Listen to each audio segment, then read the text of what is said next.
What's up, Cowboys Nation? Welcome back to the channel, where we keep it real with the latest Dallas Cowboys updates. And trust me, you don't want to miss what just happened after the Cowboys joint practice with the Los Angeles Rams. There's a lot to talk about, and it's not just your typical training camp recap. We've got injury updates, eye-popping quarterback plays, wide receiver fireworks, and yes, offensive line chaos that could absolutely derail momentum if things don't get patched up fast. So buckle up, grab your favorite Cowboys hoodie, and let's dive into everything that went down during and after the joint practice.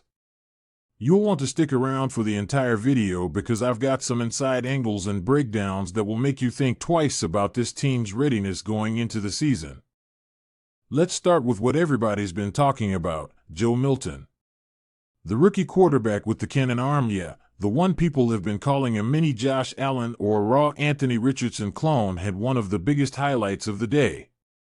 He hit Jalen Brooks in stride on a beautiful 75-yard bomb that lit up the crowd and caught everyone's attention on the field. And that's exactly the kind of play that's made him one of the more intriguing rookies to watch in this camp.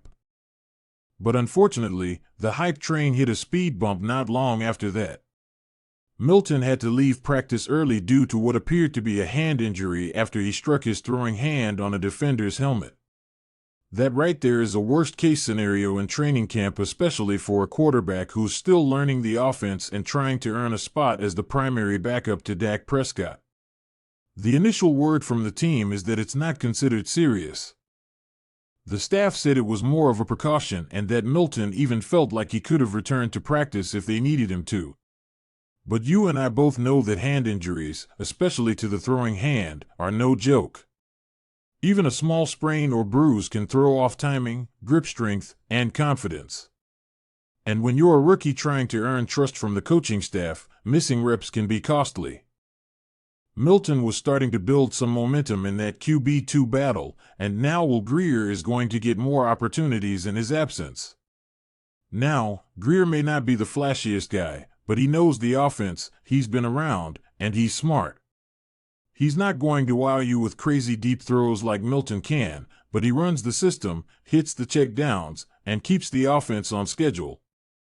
That's exactly what coaches want in a backup quarterback, and if Milton misses any more time at all, Grier might just sneak his way back into the driver's seat. That makes this injury situation one to watch closely as we move into preseason games. But honestly, Milton's talent is undeniable. His arm strength is on another level, and if he can stay healthy and iron out some of the mechanical inconsistencies, I wouldn't be surprised if he ends up winning that QB2 spot by the end of camp. But again, you can't make the club from the tub, and availability matters. We'll be keeping a close eye on his status going forward. Now let's talk about the real stars of the day, the wide receivers. CeeDee Lamb is just built different. I mean, what else is there to say?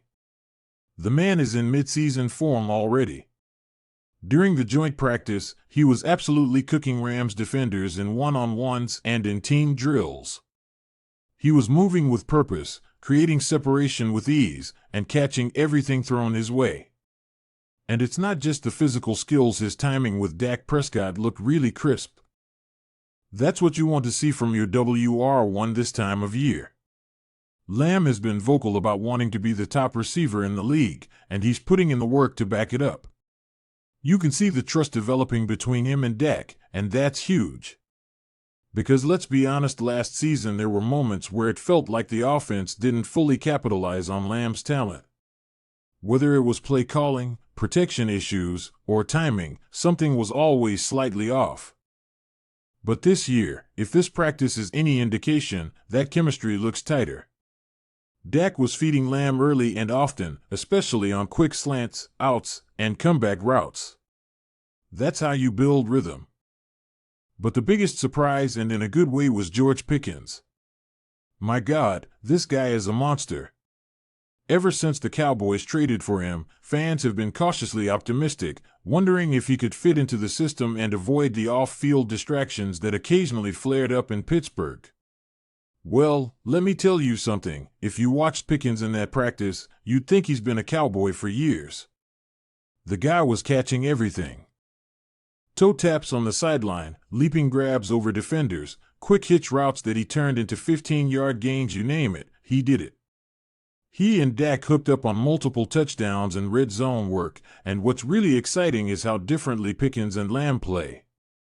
Lamb is the smooth technician, Pickens is the aggressive alpha. That's a nightmare for opposing defenses because you can't double both.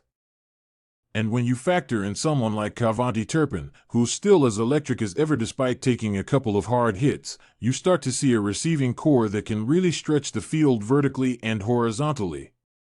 Turpin bounced back after that hit, by the way, and still flashed that elite speed that makes him dangerous as both a slot receiver and a return specialist. Let's not forget the deeper cuts either. Jalen Brooks had that big catch from Milton. Jonathan Mingo has quietly been making progress. And even though Jalen Tolbert has been inconsistent, he's still hanging around the rotation. Unfortunately, not everyone is healthy. Paris Campbell went down with a significant injury and is expected to miss most if not all of the season. That opens the door for one of these younger guys to step up and seize that WR4 spot. Competition is heating up, and it's fun to watch. Now, as much as I'd love to sit here and gush about the wideouts and quarterbacks all day, we've got to address the elephant in the room. The offensive line is in trouble. Big trouble. Injuries are stacking up at an alarming rate. Let's start with the guards. Robert Jones, who was one of the more promising free agent signings this offseason, fractured his neck and is out for 2 to 3 months. That's a devastating blow for depth and for his own development. Tyler Guyton, the rookie tackle who was supposed to be a major part of this rebuild up front, is also out for multiple weeks with a bone bruise in the knee. Thankfully, it's not an ACL or anything like that, but he's still sidelined. Tyler Smith has been dealing with knee tendinitis, Terrence Steele hasn't been a full participant, and oh yeah, Zach Martin retired this offseason. So let's just say the offensive line situation is not ideal. In fact, it's borderline concerning. Right now, the Cowboys are patchworking together combinations just to get through practice. You've got Nate Thomas taking snaps at left tackle. Tyler Booker, the first-round rookie, is being thrown into the fire at guard. It's chaotic, and honestly, it's risky. Because this isn't just about protecting Dak Prescott, it's about giving the offense time to operate, establishing a run game, and keeping this entire unit balanced. Without solid protection, even the best receiving core can't function. And look, I get it, training camp is always a war of attrition. Every team deals with injuries. But the Cowboys aren't just losing depth guys, they're losing projected starters and top backups. That puts strain on everyone else, and it forces the coaching staff to make tough decisions early. Do you play guys out of position? Do you bring in veteran free agents late in camp? Do you shift from power runs to quick screens to mask the protection issues? These are the real challenges facing Brian Schottenheimer and the rest of the offensive staff right now. Meanwhile, the quarterback competition remains a fascinating subplot. Dak is clearly the starter and looks locked in, but behind him, things are fluid. Milton had momentum, and now that's stalled due to the hand injury. Greer, like I mentioned earlier, has the knowledge of the system, and his play in practice, while not flashy, has been competent. And don't rule out the possibility that if Milton's injury lingers, the Cowboys could explore another veteran QB option just for insurance heading into preseason games. It's a developing situation, and we're going to learn a lot more once we see these guys in real game scenarios. Preseason Week 1 will be telling. If Milton suits up and plays, it likely means the hand injury was indeed minor. But if he's held out, that's going to open the door wider for Greer to take that QB2 job and run with it. Remember, the Cowboys haven't had the most stable backup quarterback situation in recent years, and after seeing what happened to teams like the Jets last season when their starter went down, Dallas knows they can't afford to gamble at the backup spot. So where does this leave us? Honestly, in a pretty intriguing spot. On one hand, the Cowboys look explosive offensively. Dak seems sharp. CeeDee Lamb and George Pickens might form one of the best 1-2 punches at receiver in the entire NFC. The playbook looks like it's expanding more motion, more verticality, more creativity. The defense, though not the focus of this video, has also looked strong throughout camp. But on the other hand, that offensive line is a red flag. Injuries are real, depth is being tested, and the season hasn't even started yet.